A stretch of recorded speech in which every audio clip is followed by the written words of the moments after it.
Las escuelas teológicas fueron creadas con el propósito de preparar a personas que compartan el claro evangelio. Escuelas diseñadas para enseñar la verdad de la Biblia y construir una inquebrantable fe en Dios. Sin embargo, con el paso del tiempo, las instituciones teológicas se encontraron anteponiendo los pensamientos del hombre sobre la palabra de Dios. Es hora de mirar más allá de los currículos teológicos legítimos, centrados en la teoría, y volver al verdadero estudio de la Biblia que infundirá fe en nuestros corazones y fortaleza nuestros espíritus. Good News Theology School ofrece un práctico, flexible y accesible estudio sistemático de la palabra a través de conferencias atractivas que involucran proyectos de estudio y un compañerismo de corazón a corazón entre estudiantes y profesores por igual. Good News Theology School guía a los futuros siervos del Evangelio aprendiendo a predicar la luz de Jesucristo para aquellos que están atrapados en el pecado y la desesperación.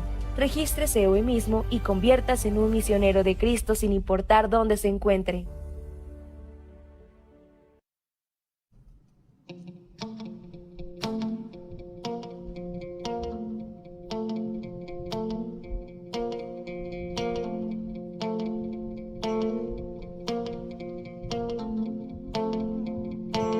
Señor mi Dios, al contemplar los cielos, el firmamento y las estrellas mías, al oír tu voz en los potentes truenos y ver brillar el sol en su cenit, mi corazón entona la canción.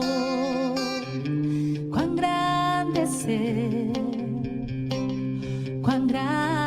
Él, mi corazón entona la canción. Cuán grande es Él, cuán grande es Él.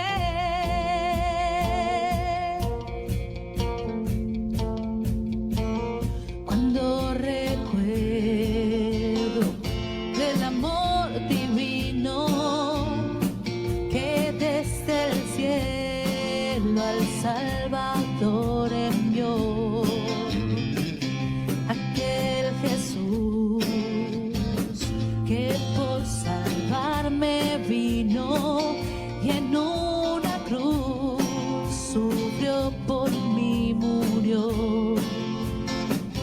Mi corazón entona la canción. Cuán grande es Él, cuán grande es Él. Mi corazón entona la canción. Cuán grande es Él, cuán grande es Él.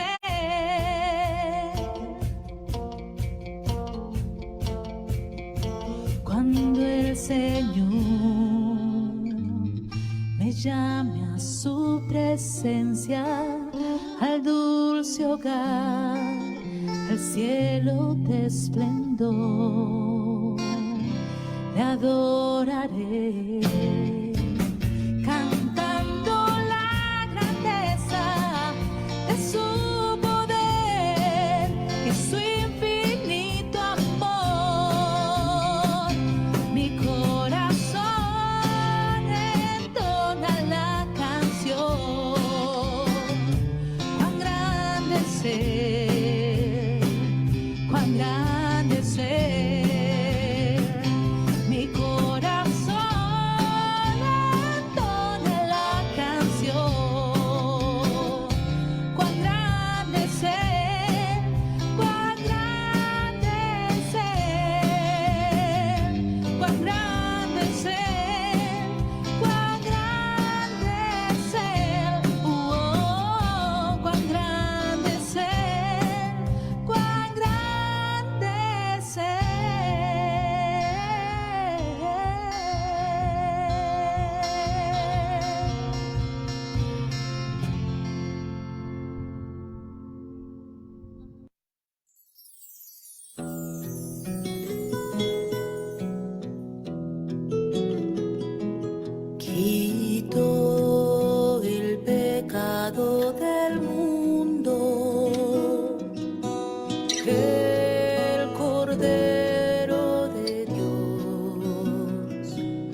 Buenas noches, ¿cómo están?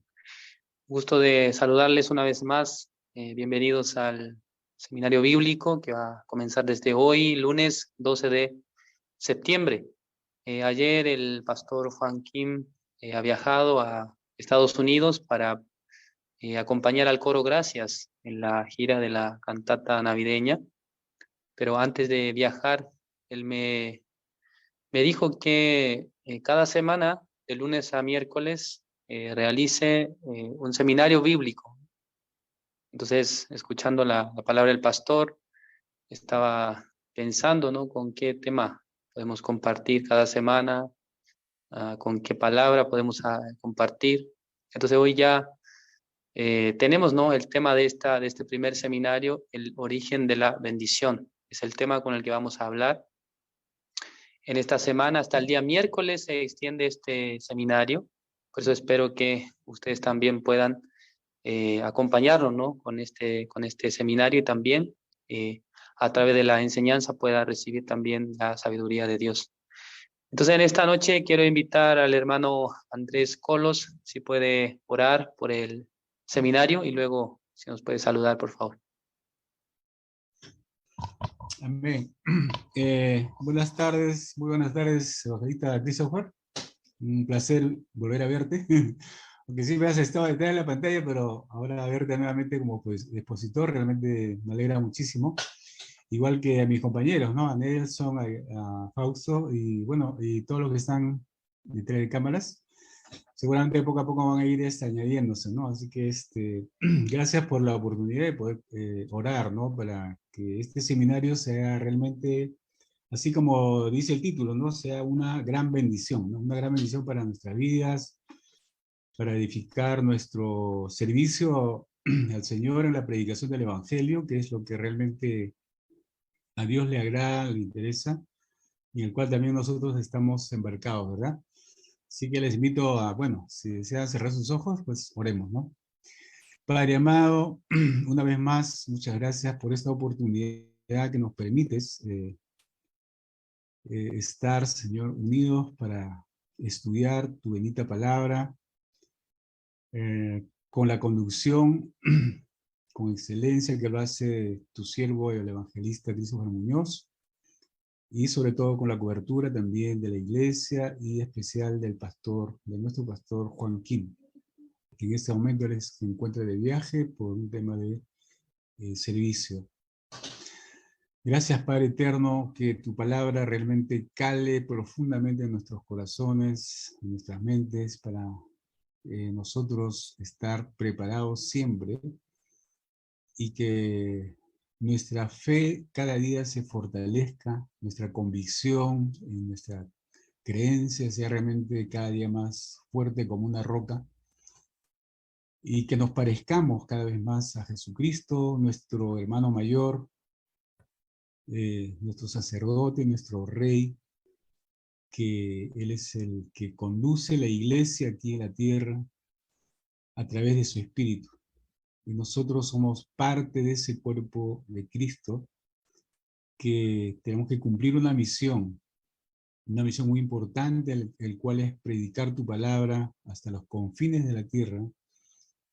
Y gracias una vez más por cada uno de los participantes en esta tarde, gracias por tu siervo Nelson, por tu siervo Fausto, que está en Ecuador, y por cada uno de las personas que siempre estamos todos los días estudiando tu palabra.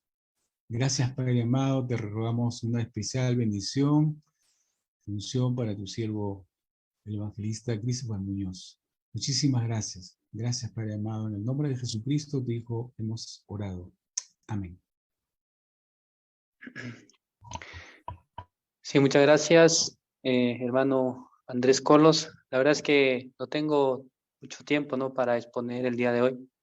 Por eso, para poder culminar bien, ¿no? Con el tiempo del seminario, vamos a compartir, ¿no? Directamente. Creo que si hay un poco de tiempo al final, vamos a saludar, ¿no? A algunos de los hermanos que están acompañándonos en esta noche.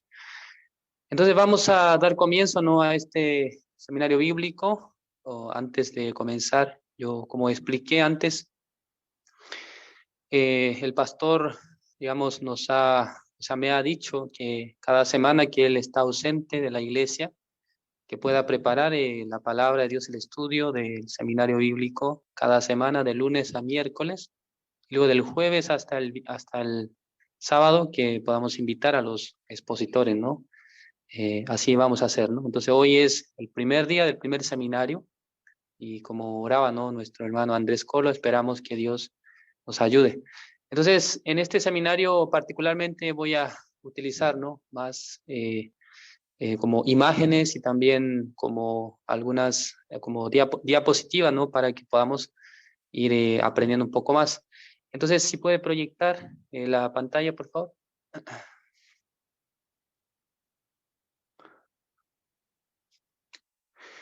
Bueno, como hemos mencionado anteriormente, este seminario lleva el título El origen de la bendición, ¿no? Entonces, este seminario yo he pensado para compartir no solamente con los que ya conocen, ¿no?, la palabra de Dios, ¿no?, o la Biblia, sino a una persona que ni siquiera, ¿no?, sabe sobre la Biblia, sobre la existencia de Dios. Con este formato vamos a comenzar, ¿no?, este seminario, hacia ese punto vamos a apuntar.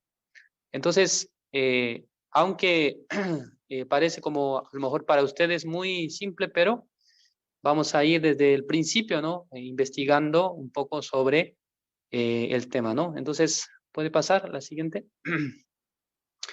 Esta primera sesión del seminario bíblico lleva el tema, ¿no?, la vida y la Biblia. Entonces, antes de tocar, ¿no?, digamos, de lleno el mensaje, ¿no?, principalmente de la Escritura, primero vamos a hablar acerca del concepto que la mayoría de las personas tienen, ¿no?, acerca de la vida, ¿no?, la vida del ser humano me refiero, porque nosotros hemos nacido en este mundo, pero muchas personas no tienen claro cuál es el propósito, ¿no?, de la vida de los hombres. ¿Por qué nosotros estamos acá, no? Alguna persona no conoce bien. Por eso, sin ser creyente en Dios, la gente tiene ideas, ¿no? Tiene su punto de vista, tiene conocimiento, experiencia, también tiene su propia filosofía. Entonces, vamos a ver entonces, siguiente.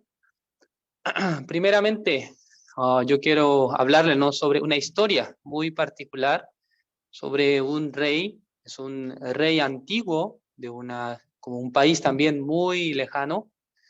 Este rey, ya pasando el tiempo, había envejecido bastante, por eso tenía mucha curiosidad acerca de cuál era el verdadero significado, ¿no?, o qué era la vida para él. Entonces, él empezó a buscar a los sabios eruditos de su reino, les pidió que por favor redacten en un libro cuál es, según ellos, la concepción de la vida. ¿Cuál es la razón, no? ¿Por qué nosotros vivimos en este mundo? Es como un mandato que el rey ha dado a los hombres de este reino. Entonces, cada uno escribió lo que pensaba, ¿no? En un libro ha escrito cada uno lo que pensaba acerca de la vida. Y luego, por tener muchos libros, ellos quisieron llevar al rey como a través de un carro que estaba llevando por los animales, y luego llevando a donde estaba el rey le pidió a los sabios que no puede leer todos estos libros, ¿no?, porque eran muchos libros, era mucho texto, por eso que solamente hagan el resumen en un libro.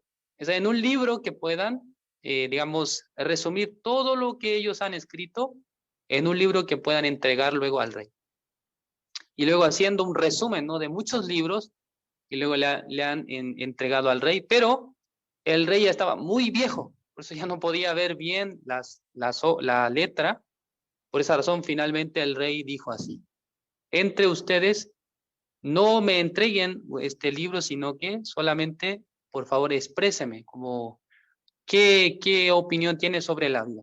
Entonces, entre los sabios eruditos, ellos se han puesto de acuerdo y han elegido un representante, ¿no?, un representante que venga delante del rey. Y luego este erudito, ¿no?, este representante entre los sabios, ha hablado un resumen de todo esto que habían escrito los sabios y los eruditos del reino. ¿Puede pulsar una vez? Ya, este sabio ha resumido la vida en 4 puntos fundamentales. Primero, el hombre nace, ¿sí? Es el nacimiento, es el primer punto. Siguiente. Segundo, la persona poco a poco pasando el tiempo va envejeciendo y se va poco a poco desgastando, ¿no? Y su salud también va empeorando a medida que va aumentando en edad, ¿no? Por ejemplo, los niños ya cuando son pequeños son muy ágiles, no sanos, pero pasando los años, pasando 30, 40, ¿no? 50 años, ya la gente empieza a padecer algún tipo de problema de su cuerpo. Siguiente.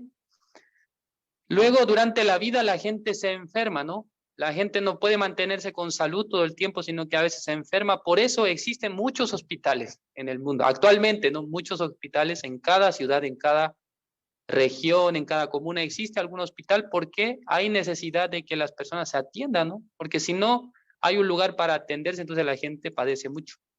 Siguiente. Y cuarto, el cuarto punto que ha dado como conclusión como representante entre los sabios del reino es la muerte, ¿no? Entonces estos 4 puntos han sido la conclusión de un montón de libros que habían, digamos, escrito, ¿no? Entre muchos sabios. Por eso el rey, cuando escuchó lo que había dicho este representante, luego y suspiró profundamente y luego murió. Así es la historia, ¿no? Entonces, muchas personas pueden escribir acerca de la vida, muchas cosas, sobre todas las situaciones, pero principalmente estos 4 puntos son parte fundamental, o digamos que son 4 puntos que en la vida del hombre acontecen. Entonces, si tuviéramos que resumir, la vida del hombre está puesta en estos 4 puntos. Son 4 puntos en el que el hombre sufre. Porque cuando el niño nace hay sufrimiento, dolor, ¿no? Cuando la gente envejece también tiene dolor de su cuerpo, y luego cuando se enferma también, y luego cuando muere. Es decir, que la vida es un continuo dolor. Por eso los budistas dicen que la vida no es es un tiempo en el que solamente la gente padece sufrimiento. Esa es la conclusión, ¿no? Siguiente. Entonces, las personas normalmente no saben bien de dónde ha venido, de dónde viene la vida y hacia dónde va. Solamente pasa, ¿no? El tiempo, porque nace en este mundo y luego, y siendo joven, luego adulto, luego siendo padre, finalmente se envejece. Es abuelo, ¿no? Así pasa la vida del hombre. Pero nadie conoce bien de dónde viene la vida, hacia dónde vamos. Solamente trata de llevar la vida, ¿no? Por eso la gente trabaja, estudia, se prepara mucho, pero todas las personas pasan el mismo proceso. Es decir, que no hay nadie que pueda decir, yo me quedé joven durante 100 años, ¿no? Nadie puede decir eso. Sino que toda la gente pasando el tiempo avanza en edad y también cada vez y su cuerpo también va desgastándose. Entonces, esto es la vida, pero la gente, ¿hasta dónde puede poner el límite de la vida? ¿Hasta dónde puede decir? Hasta el día de su muerte. Entonces, nosotros llevamos la vida cada día, pero no sabemos bien hacia dónde nuestra vida se está dirigiendo, hacia dónde nosotros estamos yendo. Así, por eso la gente sin pensar profundamente vive. Yo también durante 20 años, ¿no? Vivía pensando que yo después de terminar el colegio tengo que entrar a la universidad. Después de terminar la universidad, yo tengo que trabajar. Después de trabajar, yo tengo que tener una casa y también tengo que tener una esposa, hijos. Luego pasando el tiempo tratando de vivir, un día me voy a envejecer y luego voy a morir. Hasta ahí nomás, ¿no? Hasta ahí nosotros podemos pensar. La mayoría de las personas está enfocada en echar todo su corazón hacia este mundo, pero realmente si nosotros vemos la vida de cualquier persona, ya sea una persona de alta sociedad o una persona de baja clase o de algún ambiente no tan bueno, toda la gente tiene el mismo proceso. ¿Sí? Es decir, que pasa el tiempo, luego se muere. Esa es la vida, ¿no? Del hombre. Siguiente. Entonces, a lo largo de la historia, muchos filósofos famosos, y por ejemplo, en Grecia existen o algunos filósofos, hay muchos más, ¿no? Pero principalmente acá yo he citado tres: Sócrates, Platón, Aristóteles, ¿no? Entonces, entre ellos, muchos han dedicado tiempo para pensar acerca de la vida del hombre. ¿Qué es la vida del hombre? ¿O en qué se fundamenta la vida del hombre? ¿Para qué nosotros estamos en este mundo? Mucho tiempo ocuparon en sus vidas para pensar acerca de la vida del hombre. También aparece otro como filósofo, Tomás de Aquino, también Descartes y Montesquieu, Voltaire, Nietzsche. Son grandes filósofos de la historia de la humanidad, pero ellos no encontraron, ¿no?, el problema o la solución al problema de la vida del hombre. Es decir, en otro sentido, ¿cómo una persona viviendo en este mundo puede obtener la felicidad? ¿Cómo puede realmente tener gozo, esperanza en su vida? Ya, aunque ellos hablaron muchas cosas respecto de la vida de los hombres, de la vida del ser humano, pero no hay nadie que podía decir de qué manera los hombres pueden obtener la alegría, el gozo y la esperanza viviendo en este mundo. Porque aunque han dedicado mucho tiempo para pensar, pero no pueden encontrar un punto común donde diga que para que el hombre sea feliz necesita esto, esto y esto. No hay tal conclusión. En la filosofía no puede encontrar la respuesta a cómo los hombres pueden ser felices en este mundo. Solamente puede encontrar sufrimiento, dolor, angustia. Por eso en el año 2011, cuando yo escuché el Evangelio, yo sentí tanta alegría en mi corazón, ¿no? Porque podía darme cuenta que aparte del mundo material, el mundo físico que yo conocía, existía un mundo más amplio que yo nunca hubiese imaginado. Yo solamente tenía mi mente puesta, ¿no?, en las cosas de este mundo. Pero cuando yo escuché acerca del Evangelio, acerca de la vida eterna, acerca de la salvación, en ese momento yo pude descubrir que la vida es vana realmente. La vida, aunque la gente se esfuerza, trabaja, sufre, pero no puede hallar el gozo y la felicidad. ¿Cuál es la razón? ¿Por qué las personas no pueden ser felices en este mundo? Es simple, ¿no? Ya Dios no ha dado la facultad al hombre para que tenga felicidad con las cosas de este mundo. Por esa razón, el ser humano debe descubrir el propósito, por qué está viviendo en este mundo. ¿Cuál es la razón por la cual nosotros existimos en este mundo? Eso debe descubrir. Por eso, mientras llevamos la vida, solamente nosotros podemos sentir que es difícil, que es muy complicado estudiar, trabajar, criar a los hijos, ¿no? En este tiempo yo, con mi esposa, ¿no?, tenemos 2 hijos, Enoch y Elías. A veces, ¿no?, se hace insoportable realmente poder criar a los hijos. Es muy difícil. Porque aunque nosotros le decimos que haga de tal manera, pero no obedecen. Y luego pasando el tiempo, creo que será más difícil, ¿no? Cuando ya sean adolescentes, cuando sean como jóvenes, creo que es mucho más difícil, ¿no?, para controlar el corazón y los deseos, ¿no?, de los hijos. Entonces la vida, si uno la ve desde el plano humano, terrenal, es muy difícil. Hay mucha dificultad, muchos problemas. Entonces, ¿qué persona viviendo en este mundo con tantas situaciones puede realmente tener felicidad en su corazón?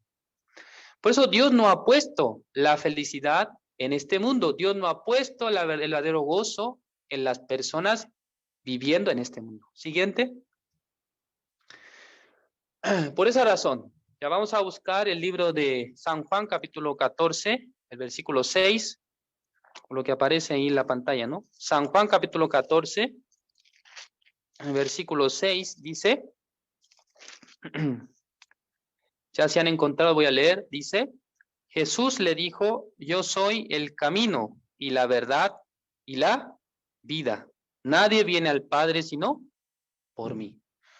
Ya, entre los filósofos, entre los grandes pensadores de la historia de la humanidad, nadie puede hablar de esta manera, ¿no? Yo soy el camino, yo soy la verdad, yo soy la vida. Entonces, para las personas es muy difícil llegar a como llegar una conclusión qué realmente la vida puede dar alguna felicidad al hombre. Pero Jesús dijo, yo soy la vida. No está diciendo que esto es la vida, sino que yo soy la vida. Pero muchas personas, muchos filósofos eruditos, ellos han dado una definición de lo que es la vida, ¿no? Toda la definición concluye en un punto en común. La vida es sufrimiento tras sufrimiento tras sufrimiento. Pero el único que ha dicho la palabra yo soy la vida es Jesús. Porque Jesús es el único que puede decir que yo soy la vida. Entonces en Jesús nosotros podemos encontrar realmente la vida. Entonces la vida que hemos llevado hasta ahora, ¿qué es? Como si fuera una ilusión. Es un tiempo, es un preámbulo del encuentro que realmente nosotros debemos tener y con la vida verdadera. Por eso la vida es Jesucristo. Pero muchas personas están tratando de buscar la felicidad, el gozo en las cosas de este mundo. En la ciencia, la filosofía, las artes, la música, toda la gente está apuntando hacia las cosas de este mundo para encontrar la felicidad, el gozo. Pero nuestro Señor Jesucristo ha dicho, yo soy la verdad, yo soy camino, yo soy la vida. Por eso, una cosa muy importante en la vida de los seres humanos es, más que otras cosas, encontrarse con esta vida, encontrarse con Dios, encontrarse con el Señor Jesucristo. Es muy importante, ¿no? El propósito real de la vida de los hombres no es ganar mucho dinero, ser muy famoso, sino que un punto que nosotros debemos evaluar es encontrar al Salvador Jesús en nuestra vida. Si puede encontrarse con Jesús, en ese momento ya puede encontrar la vida realmente. Antes de eso, solamente estaba viviendo, pero aparentemente estaba viviendo, pero estaba muerto. Un día un discípulo, ¿no?, del Señor Jesucristo le dijo así, Señor, yo como quiero seguirle, pero primero voy a enterrar a mi padre y luego te seguiré. En ese momento Jesús, ¿cómo le respondió? Deja que los muertos entierren a sus muertos. Entonces el hombre, aunque vive, aunque camina, aunque existe, pero desde el punto de vista de Dios, es como si fuera un muerto, o sea, un muerto que está caminando, ¿no? Es algo extraño lo que estoy diciendo, ¿no? Pero alguien que está muerto, pero que está caminando para Dios, ¿no? El Señor Jesucristo así ha descrito la vida del hombre. Pero ¿por qué nosotros queremos encontrar la felicidad en las cosas de este mundo? ¿Por qué el hombre busca la felicidad en las cosas terrenales? Eso es el problema, ¿no? Eso es el gran problema de la humanidad. Quiere buscar la felicidad donde no puede encontrarla. Quiere buscar el gozo donde no existe el gozo verdadero. Quiere buscar también la plenitud, pero no sabe que en ese lugar no se encuentra la plenitud. Ya vamos a buscar una palabra, el libro de Eclesiastés. Busquemos el libro de Eclesiastés, capítulo 1.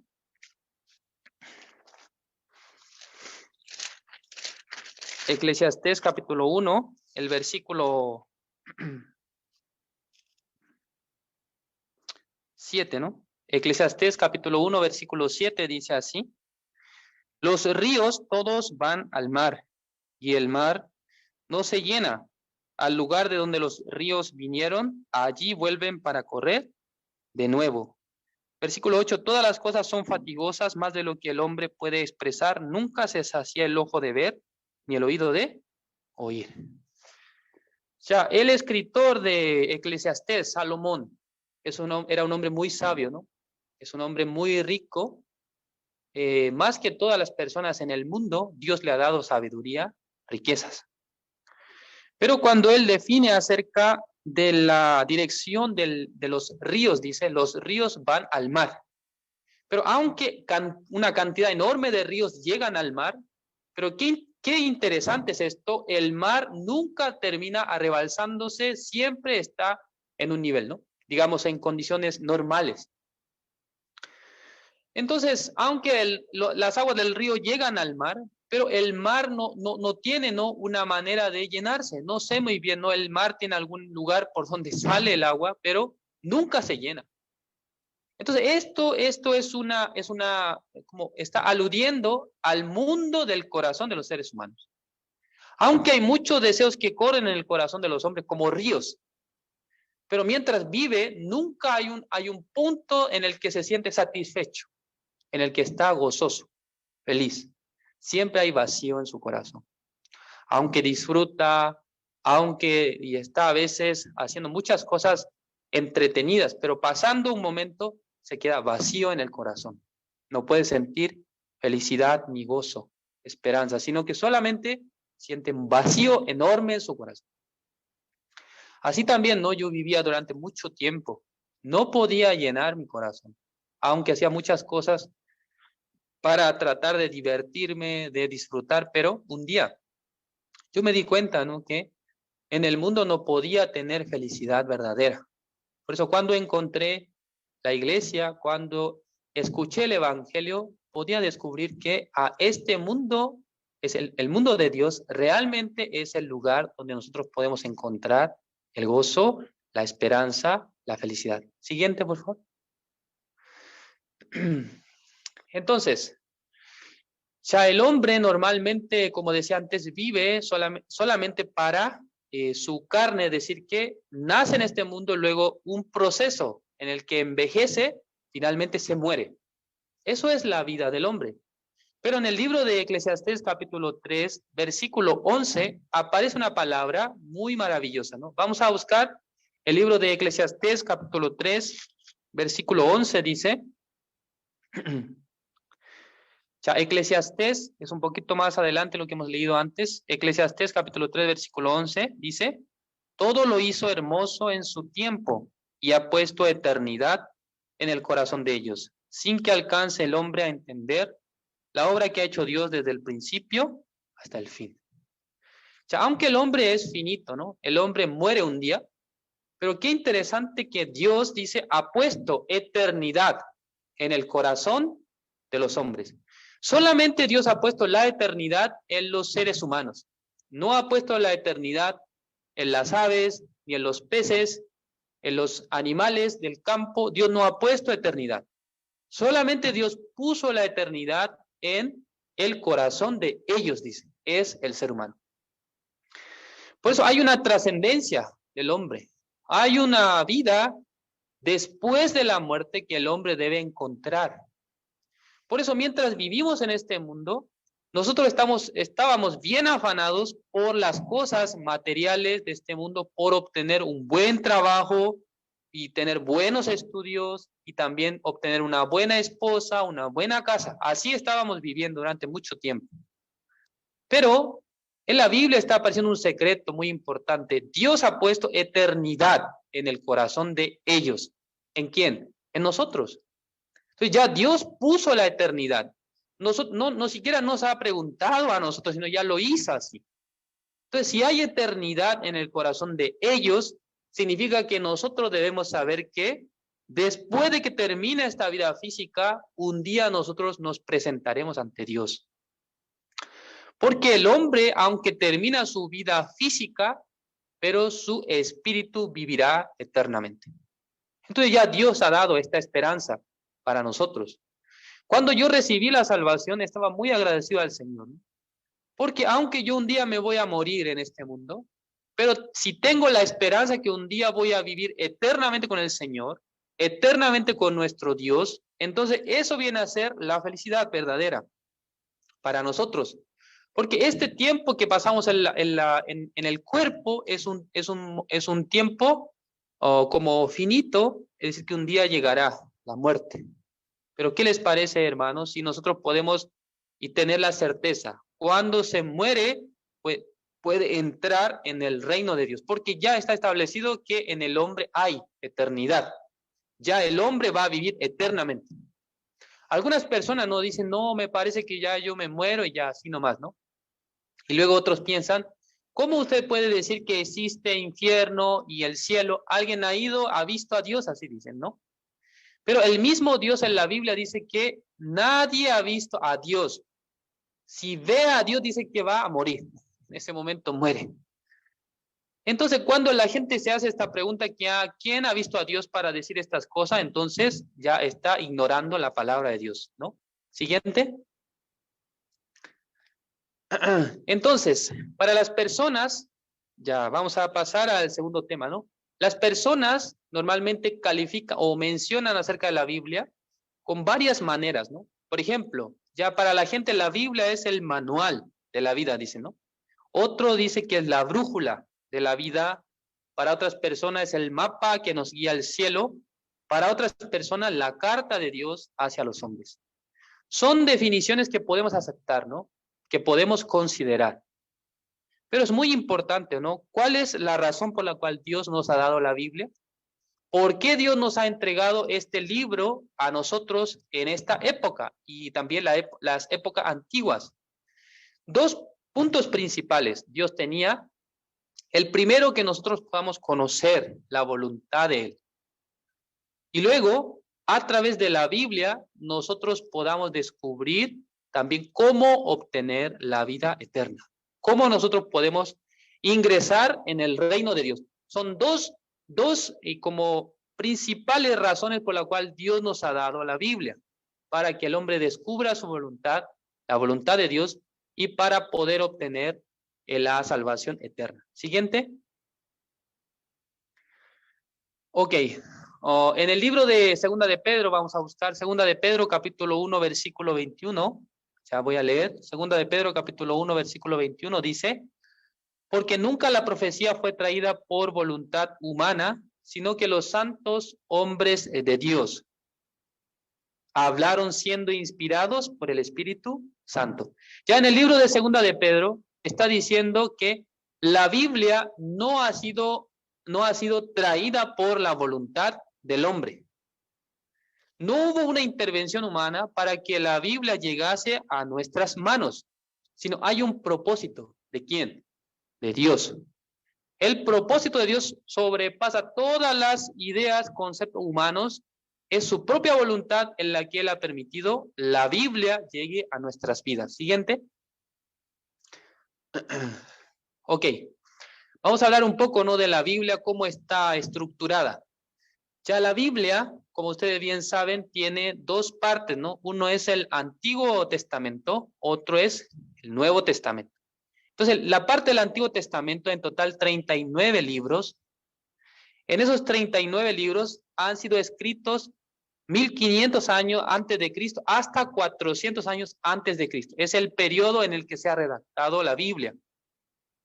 Estos textos, ¿no?, del Antiguo Testamento principalmente tienen como autores Moisés, David, algunos profetas, ¿no?, que han escrito la Biblia. Este Antiguo Testamento está dirigiéndose hacia lo que va a acontecer o lo que va a surgir más adelante. Una especie de plano, como si fuera el plano de un edificio. Entonces podemos decir que el Antiguo Testamento es un libro que está hablando de las cosas que van a suceder, ¿sí? Y luego el Nuevo Testamento, en total 27 libros. Estos libros más o menos como han escrito entre algunos apóstoles de Jesús posterior a la muerte de Jesús. El libro de Nuevo Testamento fue escrito posterior a la muerte de Jesucristo, más o menos entre 50 hasta 100 años después de Jesús. En estos libros se ha recabado principalmente la historia de cómo Jesús vivió en este mundo durante 33 años. Y también tenemos el libro de Apocalipsis, que está relatando sobre las cosas que acontecerán, ¿no?, hacia el futuro. Es la profecía. Entonces, esta es la estructura general de la Biblia. Siguiente. Ok. Nuestro Señor Jesucristo, cuando estaba hablando en los evangelios, Él mismo está declarando que en las Escrituras dice que están hablando acerca de Él. Testimonio, dice, de mí. Por eso en el libro de San Juan, capítulo 5, versículo 39, dice: escudriñar las Escrituras, porque a vosotros os parece que en ellas tenéis la vida eterna, y ellas son las que dan testimonio de mí. Ya, ustedes deben saber, ¿no?, que cuando Jesús dijo esta palabra, las escrituras se refiere al Antiguo Testamento. Porque el Nuevo Testamento fue escrito 50 años después de la muerte de nuestro Señor Jesucristo. 50 años después, perdón, del nacimiento de nuestro Señor Jesucristo. Son 50 años. Entonces, ¿cómo Jesús podía referirse a lo que no estaba escrito? Ya Jesús está refiriéndose a lo que había pasado, ¿no? Es decir, acerca de los profetas que han hablado, acerca de Moisés que ha declarado sobre Jesús. Entonces, en las escrituras, ¿quién es el autor? ¿Quién es el protagonista principal? Es nuestro Señor Jesucristo. Entonces acá dice que vosotros os parece que en ellas tenéis la vida eterna y ellas son las que dan testimonio de mí. Siguiente. Ya acá tenemos otro versículo que Jesús también mencionó, el versículo, San Lucas capítulo 24, versículo 27 dice, y comenzando desde Moisés y siguiendo por todos los profetas, les declaraba en todas las escrituras lo que de él decían. O sea, todo lo que está en el Antiguo Testamento pasando, dice, por Moisés. Ya cuando dice comenzando por Moisés, está refiriéndose, ¿no? 5 libros del Antiguo Testamento es el Pentateuco. Mientras Moisés vivía en el desierto, él escribió. Qué incómodo no sería, ¿no?, escribir en el desierto, no sé muy bien. Pero escribiendo en el desierto, creo que dentro de la carpa estaba escribiendo, ¿no? El libro de Génesis, el libro de Éxodo, Levítico, Deuteronomio, Números. En total 5 libros. Estos libros, aunque nosotros no podemos ver a simple vista, pero leyendo la Biblia, está hablando acerca de Jesús. Por ejemplo, cuando se manifiesta acerca de la ofrenda de Caín y Abel, es un cordero, este animal es una sombra, está aludiendo a Jesús. Luego aparece sobre el arca de Noé, también es una alusión a Jesucristo. Y luego tenemos los sacrificios del libro de Levítico, también está refiriéndose a Jesús. Luego 2 personajes que están hablando de las 2 venidas de Jesús, uno es José, acerca del tiempo, primera venida de Jesús, cuando Jesús padeció el sufrimiento. Y segundo, David, que está representando segunda venida de Jesús, cuando vendrá con poder, como rey.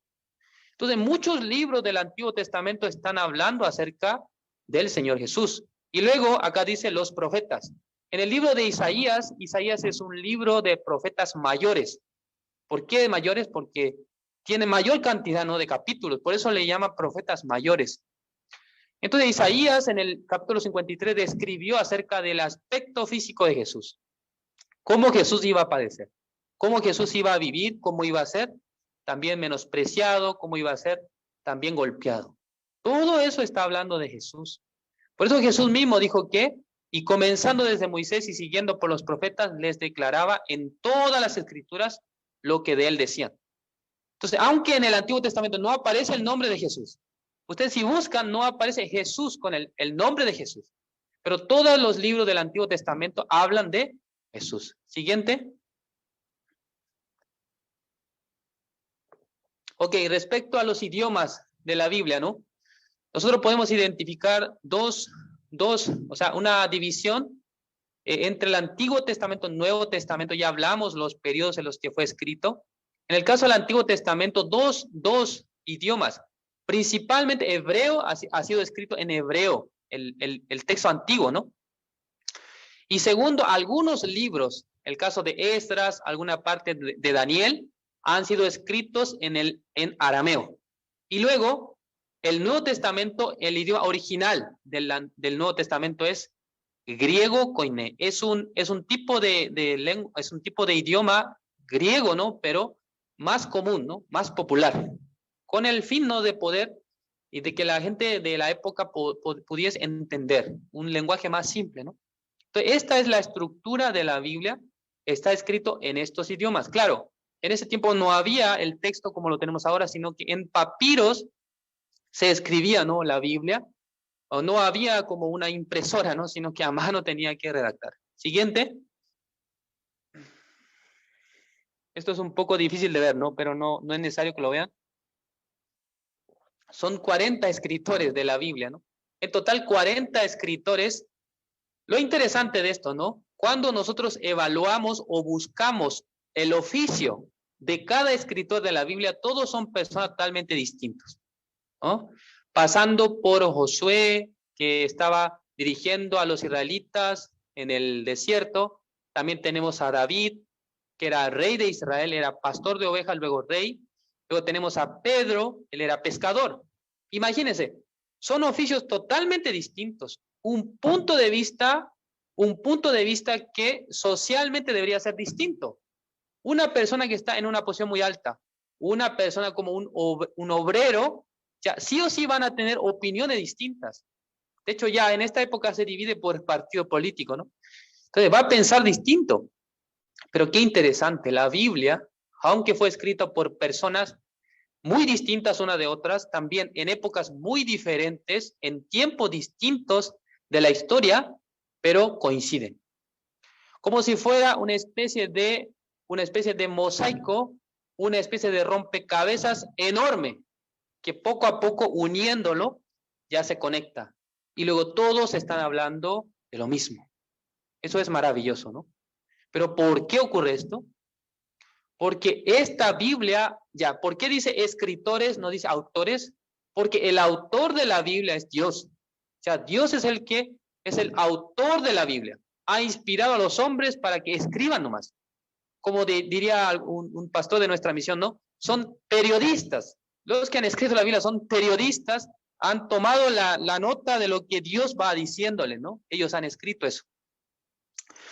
Entonces, de esa manera podemos decir que la Biblia es la palabra de Dios, porque durante miles de años, ¿cómo es posible que personas de clases sociales distintas y tipo de oficio distinto puedan hablar lo mismo?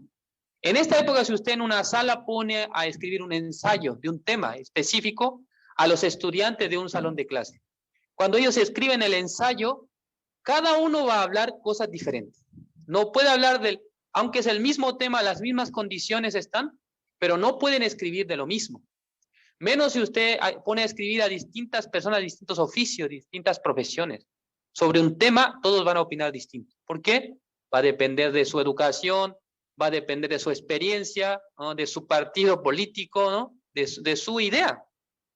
Pero la Biblia, aunque ha sido escrito por distintos tipos de personas, de distinta clase social, pero enfoca en el mismo punto. Siguiente.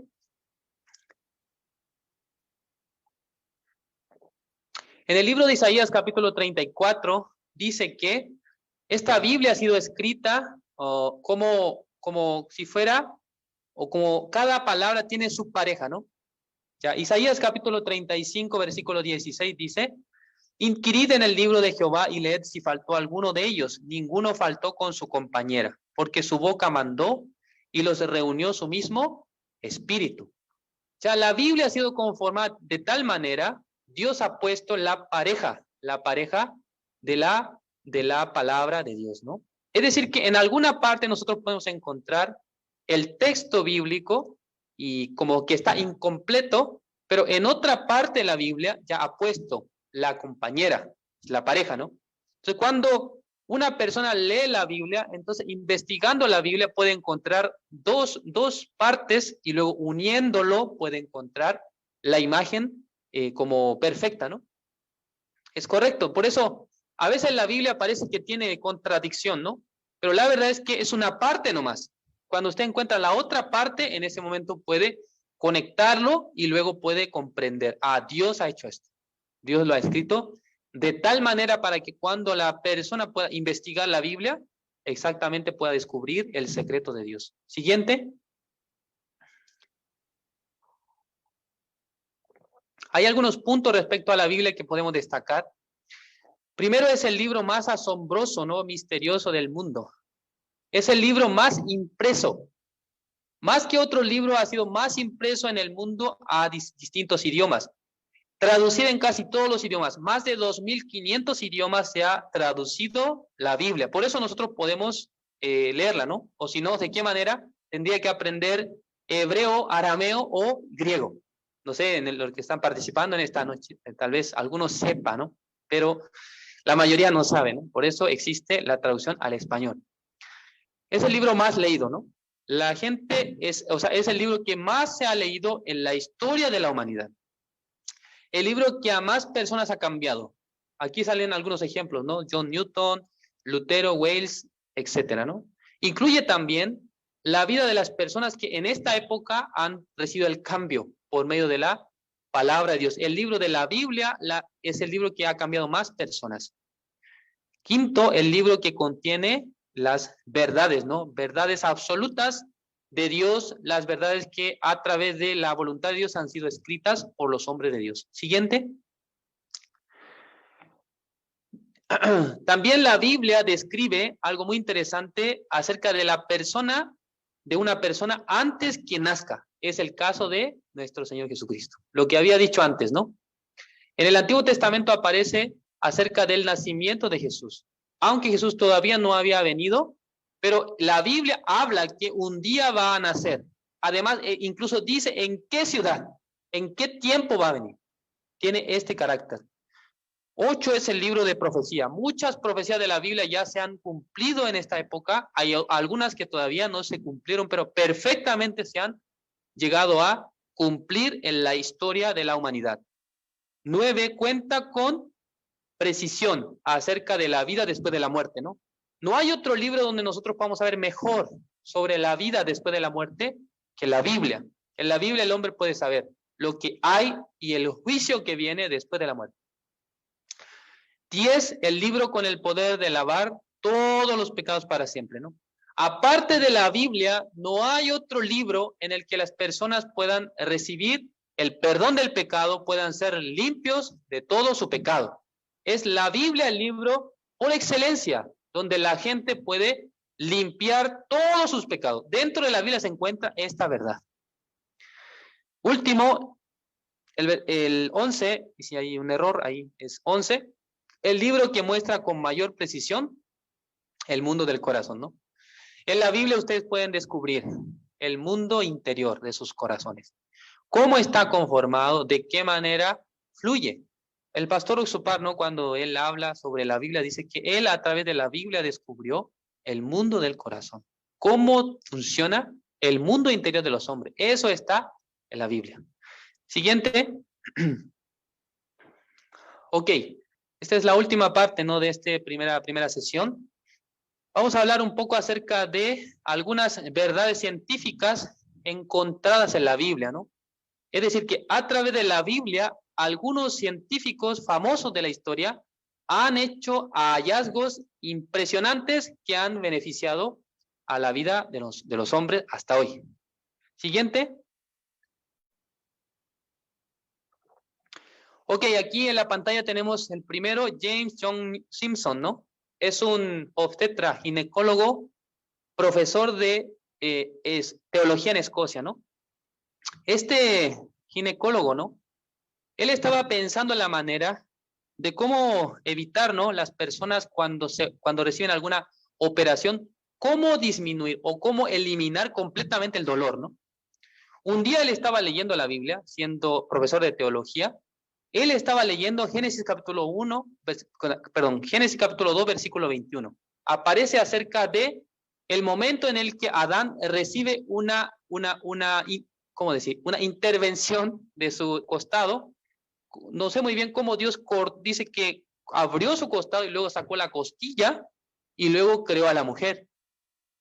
Entonces, cuando este ginecólogo, James Simpson, vio, como leyó este texto, pensó, ¿cómo es posible que Adán no haya sentido ningún dolor al momento que Dios cortó su costado, como abrió su costado? Entonces él pensó, debe existir una manera de cómo el cuerpo sea totalmente anestesiado para que las personas al momento de operar o al momento de cortar la piel no sienta dolor. En ese momento, él ha probado con un líquido como poco pesado que se llama cloroformo. Entonces, probando con este líquido, se dio cuenta que este líquido tenía la manera de anestesiar el cuerpo totalmente. Es un gran descubrimiento, porque si hoy en día una persona se opera sin anestesia, ¿qué pasa? Sería un gran dolor, ¿no? Terriblemente. Una mujer, por ejemplo, tiene su hijo por cesárea sin anestesia, no puede aguantar el dolor, ¿no?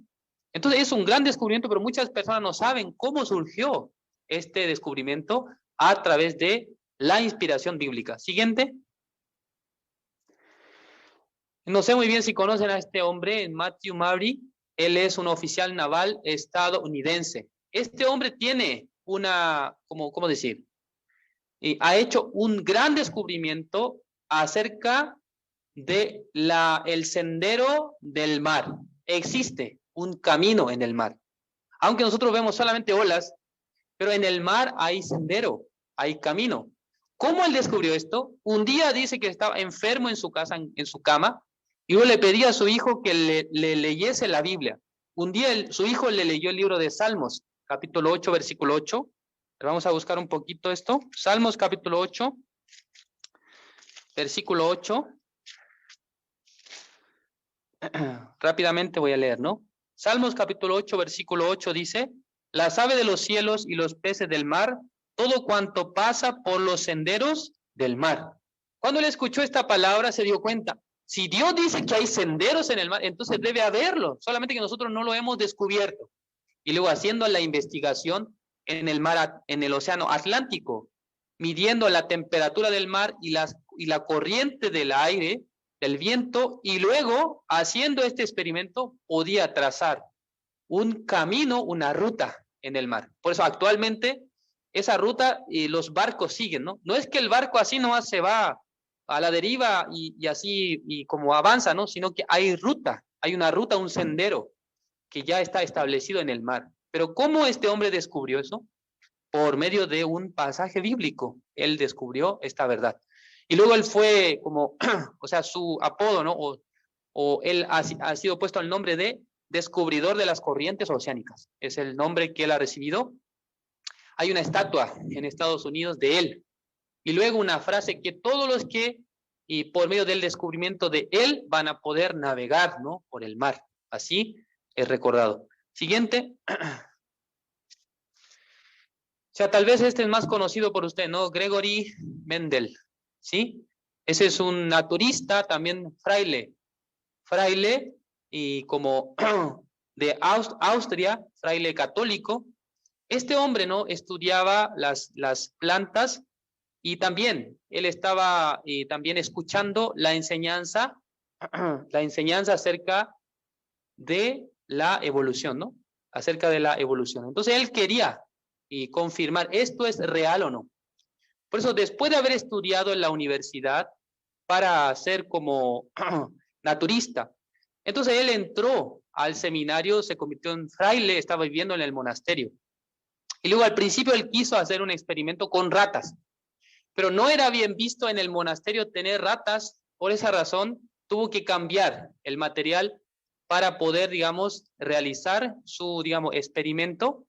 Entonces, utilizando como tipo alberjas, tipo como plantas, legumbres, estaba haciendo un experimento y en ese momento él pudo descubrir acerca de la herencia genética. La herencia genética. Es decir, que cada persona aparte una de otra, ¿no? No puede evolucionar una especie a otra especie. Entonces, a través de este descubrimiento, él podía confirmar. ¿En qué palabra él se ha inspirado? En el libro de Primera de Corintios, capítulo 15, versículo 38. Vamos a ver esa palabra. Primera de Corintios, capítulo 15, versículo 38. Ya si encontraron, voy a leer. Dice así: pero Dios le da el cuerpo como Él quiso y cada semilla su propio cuerpo. O sea, cada semilla, ¿no? Tiene su propio cuerpo. Entonces, ¿qué pasa? No es posible, ¿no? La evolución, sino que a través de una herencia genética. Cada especie tiene su propia herencia, es distinta de otra. Entonces, este gran descubrimiento le ha hecho ser el padre, ¿no? De la genética en su época. Hasta hoy, ¿no? Eso se está enseñando en las escuelas. Siguiente.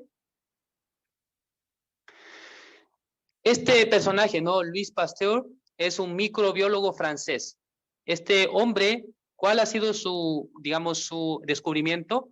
Anteriormente se creía acerca de la generación espontánea, ¿no? Es decir, que de cualquier cosa puede surgir vida, un microorganismo. Pero él haciendo un experimento a través de una especie de recipiente con una especie de cuello, se llama cuello de cisne, él podía descubrir, ¿no? Acerca de que esto era incorrecto. Siguiente, ¿puede ser? Ok, ahí está. Entonces, este experimento, ¿en qué consistía? Lo que él quería demostrar era que no existe la generación espontánea, ¿no? Es decir, que algo no sale de la nada, sino que necesita haber vida para que surja vida. Entonces, haciendo este experimento, como aparece en la imagen, él empezó a calentar, ¿no? Una especie de caldo de animal, y luego poniendo una especie de tubo, ¿no? Como aparece en la imagen, luego calentando esto, y afuera, ¿no? Estaban los como microbios o microorganismos, esto tapándolo, aunque pasaba el tiempo, no podía ingresar dentro de ese frasco, ¿no? Aunque estaba hirviéndolo. Por esa razón, él podía darse cuenta que no, la vida no se produce de la nada, ¿no? Necesita haber vida para que se produzca la vida. Entonces, luego rompiendo ese cuello, ese tipo de cuello de cisne, luego entran los microbios, en ese momento se produce, ¿no? Cantidad de microbios dentro del frasco. A través de este experimento, él podía dar fe de que no puede surgir la vida de la nada, sino que tiene que haber vida para que surja otro organismo vivo. Siguiente. Ok, entonces otros científicos no famosos en la historia que en algún sentido han sido inspirados por Dios, es una lista larga, ¿no? Pero algunos son, y Joseph Lister, este hombre, dijo que si Dios permitió que las personas se curaran mediante cirugía, debe haber forma de prevenir la septicemia, dice. Entonces, septicemia es como una especie de infección, este tipo de infecciones, a través de él ha podido desarrollar una manera, ¿no? Para generar medicamentos antisépticos. Y luego aparece otro hombre, Samuel Morse, es lo que nosotros conocemos como el código Morse. Él dijo que esta es la obra de Dios, sobre él a través de todos mis intentos me hizo estar en esta posición. A través de la inspiración de Dios, él podía descubrir este código Morse. Siguiente. Acá aparece el padre de la química, Robert Boyle. Él estaba leyendo la Biblia, no todas las mañanas, estaba entusiasmado, dice, con la misión y el proyecto de traducción de la Biblia. Es como estaba constantemente leyendo la Biblia.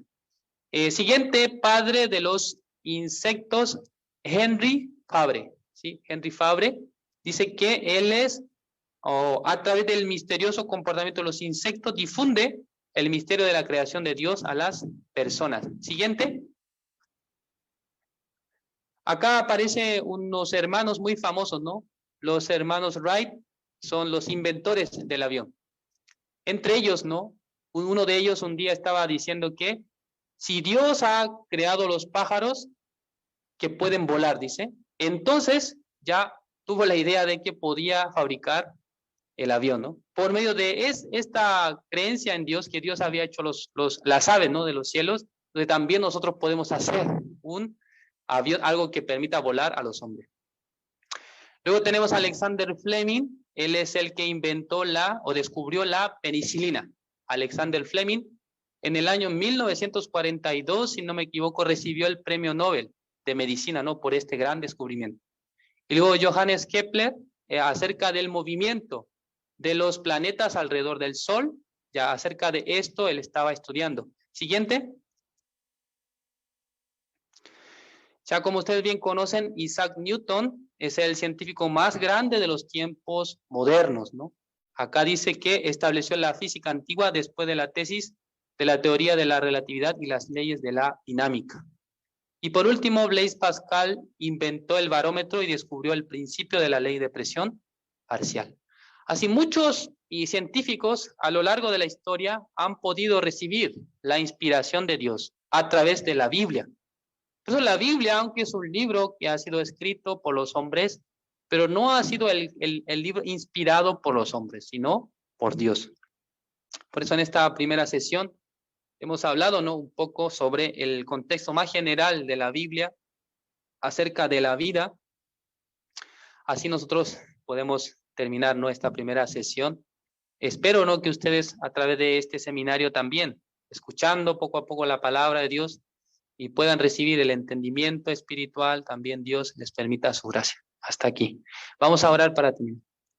Dios Padre, Señor, le agradecemos en esta noche. Usted nos ha permitido compartir y este tiempo el estudio de la palabra de Dios.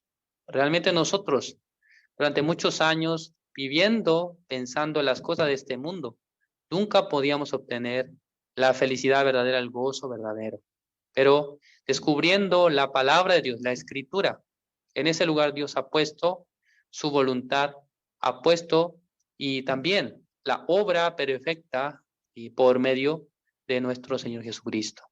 A través de este seminario, Señor, espero que nosotros poco a poco descubramos la verdad de Dios, la palabra de Dios que nos transmite cada día hacia nuestras vidas. También algunas personas que todavía son incrédulas acerca de la existencia de Dios, acerca de la veracidad de la Biblia. Espero que a través de este seminario puedan y también y cambiar sus corazones, puedan también aceptar y también a nuestro Dios. Nuestra vida depende de Dios. Realmente si nosotros no encontramos a Dios en nuestra vida, solamente tendremos la infelicidad. Así que, Señor, esperamos que usted nos bendiga en este seminario bíblico, nos permita constantemente su gracia y misericordia. Gracias, Señor, por este tiempo. Encomendamos en sus manos todas las cosas. Oramos en el nombre de nuestro Señor Jesucristo. Amén.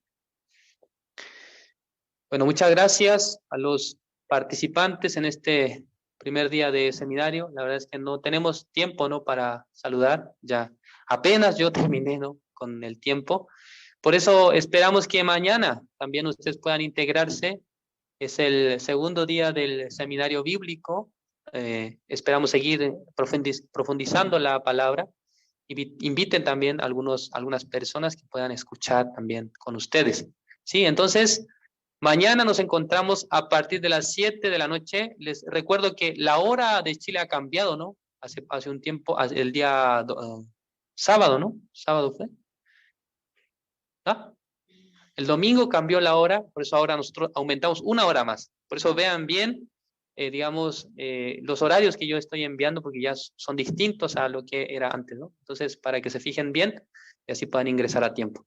Gracias por su tiempo. Entonces, mañana los esperamos. Hasta luego.